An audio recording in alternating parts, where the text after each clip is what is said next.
Assalamualaikum warahmatullahi wabarakatuh. Perkenalkan, nama saya Sartika Dewi, mahasiswa dari Universitas Teknologi Bandung. Di sini saya akan mencoba untuk memaparkan materi tentang kematian dari mata kuliah Pendidikan Agama Islam. Video ini dibuat untuk memenuhi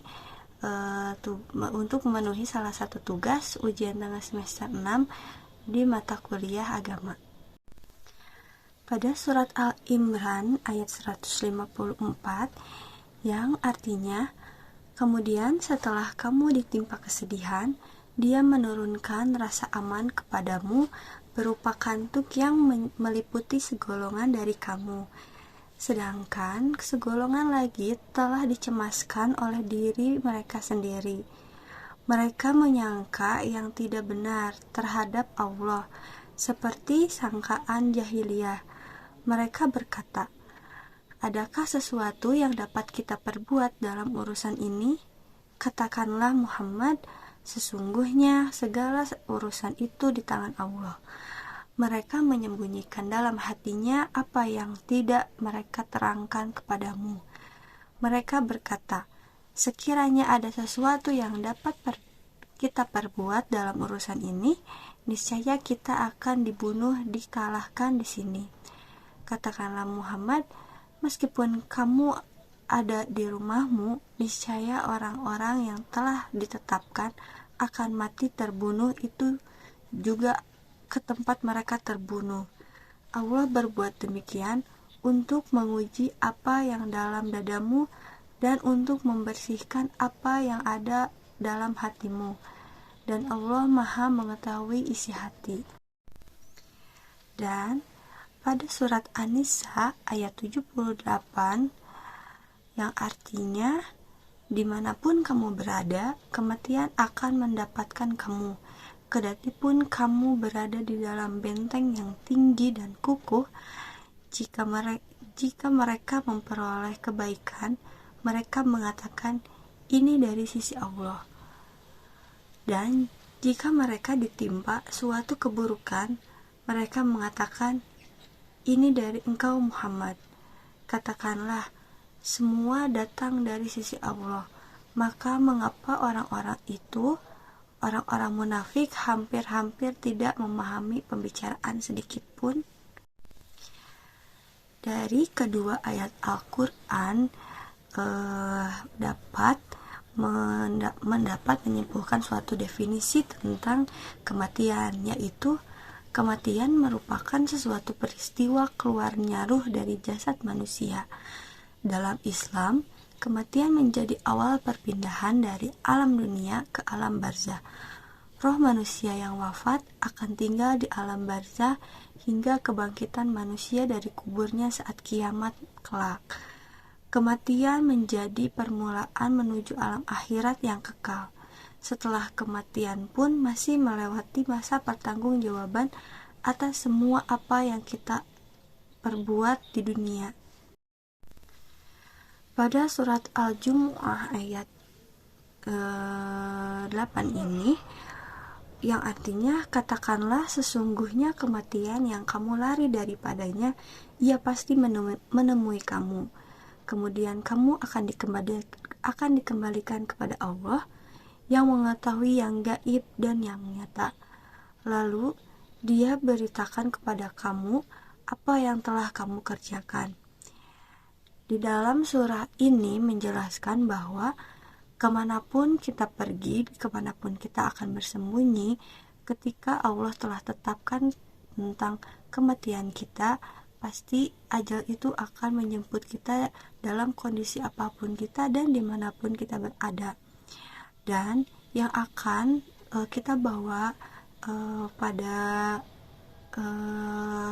kematian itu hanyalah kebaikan-kebaikan ataupun segala perbuatan yang kita perbuat di dunia, baik itu yang baik maupun yang buruk, itu sebagai penilaian Allah terhadap kita selama hidup di dunia ini. Berikutnya tentang kematian pun ada pada surat Luqman ayat 34, yang artinya sesungguhnya hanya di sisi Allah ilmu tentang hari kiamat, dan Dia menurunkan hujan dan mengetahui apa yang ada dalam rahim, dan tidak ada seorang pun yang dapat mengetahui dengan pasti apa yang akan dikerjakannya besok, dan tidak ada seorang pun yang dapat mengetahui di bumi manakah dia akan mati. Sungguh Allah Maha Mengetahui, Maha Mengenal. Kandungan dalam surat ini adalah menjelaskan kepada kita bahwa hanya Allah lah yang mengetahui segala sesuatu yang akan kita kerjakan di hari esok dan di masa yang akan datang. Dan hanya Allah lah yang mengetahui kapan kita akan mengalami kematian, karena sesungguhnya di dalam rahim seorang ibu kita sudah ditetapkan oleh Allah kapan kita mati, dan Allah telah mengaturnya dengan baik. Berikutnya ada di penjelasan dari surat Al-Munafikun ayat 11, yang artinya yaitu, dan Allah tidak akan menunda kematian seseorang apabila waktu kematiannya sudah tiba, dan Allah Maha teliti apa yang kamu kerjakan. Dalam surat ini Allah menjelaskan bahwa siapapun yang hidup ketika ia sudah sampai pada ajalnya, maka Allah tidak akan menunda untuk mencabut nyawanya, dan Allah itu Maha teliti tentang apa yang kita kerjakan selama di dunia ini. Jadi karena kematian itu tidak dapat kita hindari, sebaiknya kita senantiasa berbuat baik dan menjauhi segala larangan Allah untuk bekal kita menghadapi kematian kelak. Selanjutnya adalah ada dahsyatnya rasa sakit saat sakaratul maut. Rasulullah SAW bersabda, sakaratul maut itu sakitnya sama dengan tusukan 300 pedang. Hadis riwayat Tirmidzi. Dan ada sabda Rasulullah SAW yang menjelaskan tentang kematian yang paling ringan ibarat sebatang pohon penuh duri yang menancap di selembar kain sutra. Apakah batang pohon duri itu dapat diambil tanpa membawa serta bagian kain sutra yang tersobek? Hadis riwayat Bukhari. Pada kedua hadis tersebut menjelaskan bahwa sakitnya dari sakaratul maut itu tidak bisa dibandingkan dengan rasa sakit lainnya. Bahkan Rasulullah SAW pun menyebutkan bahwa rasa sakitnya itu adalah sama dengan tusukan 300 pedang. Dari pendapat para sahabat Rasulullah SAW, sakaratul maut ibarat sebatang pohon berduri yang dimasukkan ke dalam perut seseorang, lalu seorang lelaki menariknya dengan sekuat-kuatnya, sehingga ranting itu pun membawa semua bagian tubuh yang menyangkut padanya, dan meninggalnya yang tersisa. Imam Ghazali berpendapat bahwa rasa sakit yang dirasakan selama sakaratul maut menghujam dan menyebar ke seluruh anggota tubuh, sehingga bagian orang yang sedang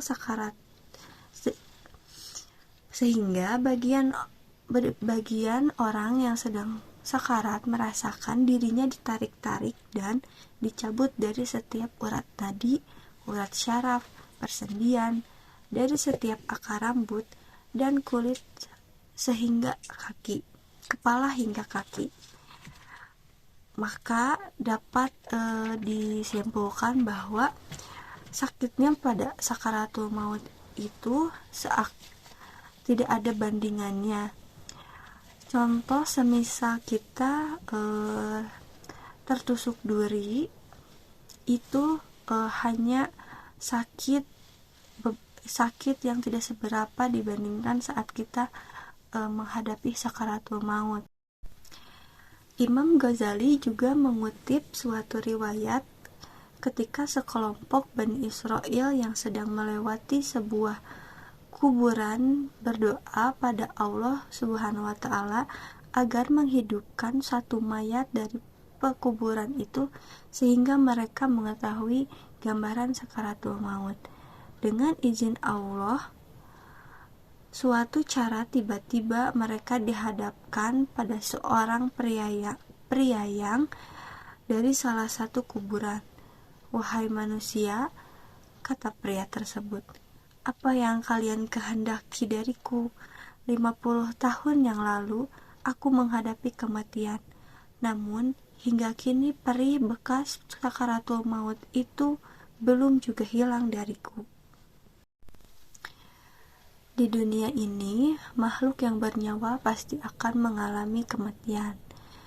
Suatu kejadian yang rahasia bagi kita, kapan dan di mana itu akan terjadi.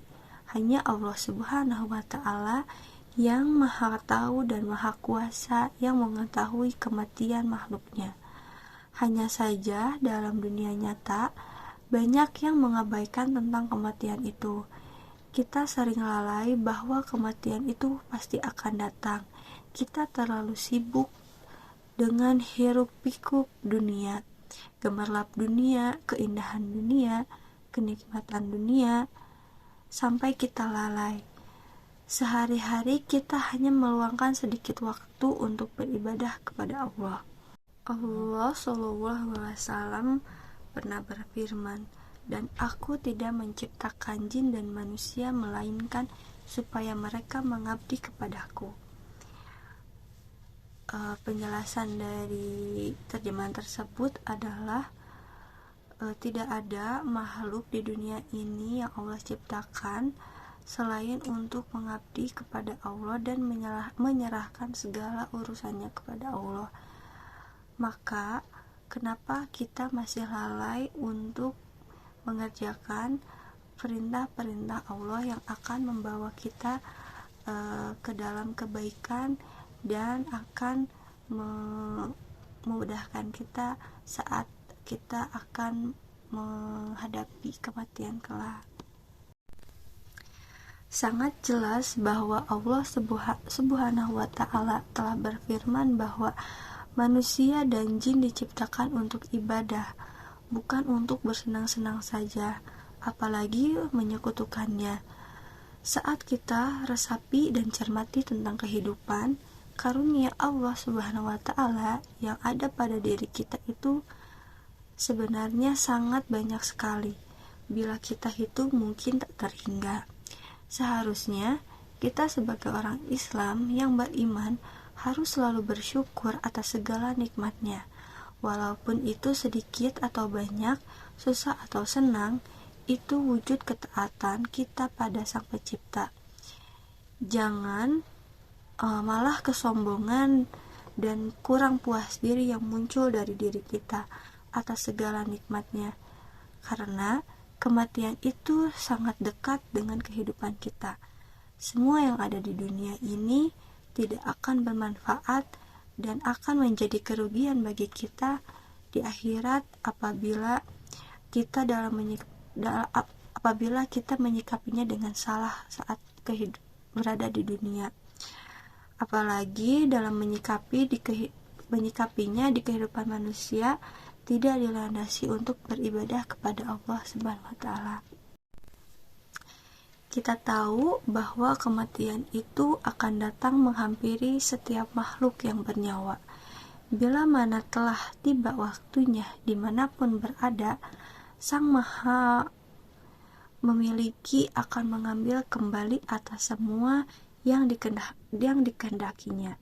Sangat rugi dan menyedihkan apabila kita semua itu terjadi pada saat kita melakukan dosa. Sekian penjelasan tentang kematian yang bisa saya sampaikan. Mohon maaf bila ada kekurangan dan tidak berkenan. Untuk itu saya ucapkan terima kasih. Wassalamualaikum warahmatullahi wabarakatuh.